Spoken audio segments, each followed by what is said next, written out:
Executive presence is a ubiquitous term that you will find about 356 million search results for on Google. I know because I Googled executive presence before filming this video. As much as executive presence is omnipresent in our lives, there are many people who simply don't have it. It's not because they don't know how to build it. There's a ton of resources out there, including on my own channel, about how to build executive presence. It's rather because they use specific behaviors that detract from the executive presence they've been trying to build or that prevent them from building it at all. As a leadership coach, I've observed these behaviors and I'm going to share 3 of them with you in this video. The first and probably the most common reason why you don't have executive presence is because you don't speak up and you don't ask questions. This could mean you don't share your thoughts, opinions, or ideas in meetings, even when asked.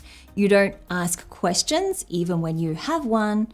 And you don't respond to what other people say to you. You might let others dominate the conversation. You might make yourself small. You might hesitate to speak, and you might use shy body language. The most likely reason you are guilty of these behaviors is because you don't feel you have the right to be in the room.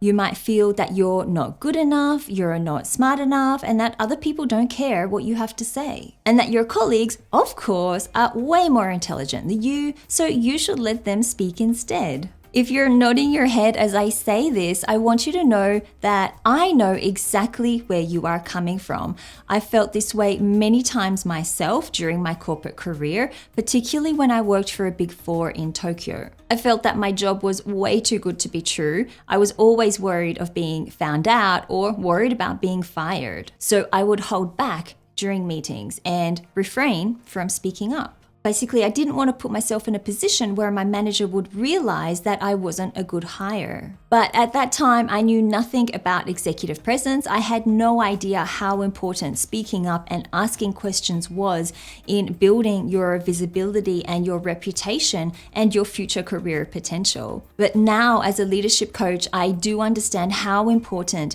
executive presence is and how important speaking up and asking questions is at work.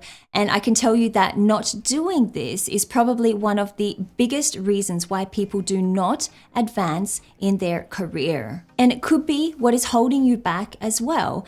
If you want some more advice on how to speak up more during meetings and how to ask questions, I have a number of videos on my channel already about those topics. I will link to them in the description below. So make sure you save them to your watch later list so you can watch them after this video. The second reason why you don't have executive presence is because you don't tout your own horn, meaning you don't promote your contribution, so nobody knows what you've achieved. And if you resonated with the first point I talked about, I bet you are guilty of this one too. Promoting your contribution means you make it known publicly what you've been working on and what results you have achieved. This could mean mentioning it in your meetings to your boss and to your coworkers, emailing your boss about it when you finished a successful project, or including it in your highlight reel when you're getting ready for your performance review. But so many people don't do these things because they're incredibly hard to do.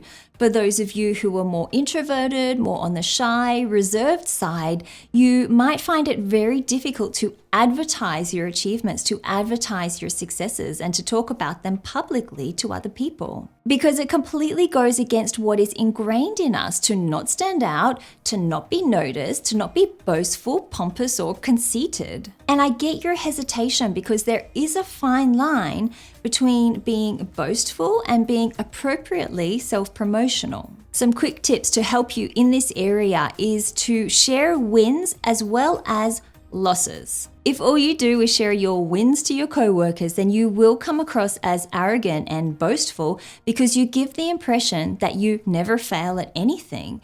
Whereas if you combine your wins and losses and talk about both things as they happen, you appear more human, and it makes it harder for your coworkers to think that you're arrogant or boastful. And it helps you with self-promotion because people get to know what your successes are. You can also share your expertise and knowledge with others by helping them through challenges they face. When you do this, you showcase your expertise in a benevolent way. You're giving away your time and expertise to help that person, which is a generous thing to do, and as such, it's difficult to call you conceited. You can also link your wins to the group's goals, and when you do this, you can also explain how your success has helped achieve the bigger picture, making you look like a team player. You show that you're using your exceptional knowledge for the greater good and for the benefit of everyone, not just you and your ego. Again, for more tips on how to self-promote at work, look in the description below for more videos that I've listed and save them to your watch later list too. The third reason why you don't have executive presence is probably the most important one for you to remember, and that is, it's not about you.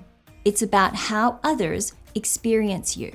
What I mean by that is it's about the confidence people have in you. It's about the belief they have in your ability. It's about how willing they are to work with you, to promote you, or to give you high-level projects. The experience people have with you over the course of many interactions will either inspire people to trust you and to come to you for advice, or not.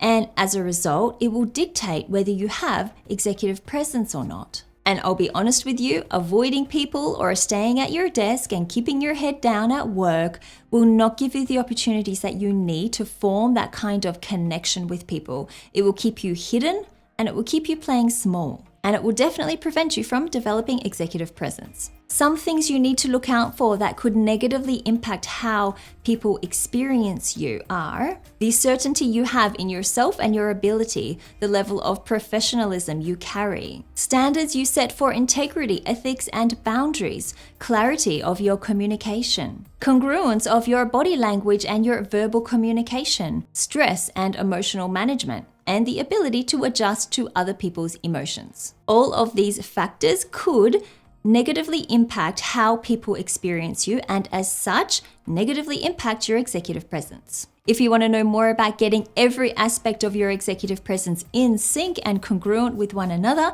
I explain about that in much more detail in this video right here. Thank you so much for watching this video. If you liked what you learned in this video, then please hit the like button and subscribe to my channel below for more videos like this every week. I will see you next week in another video.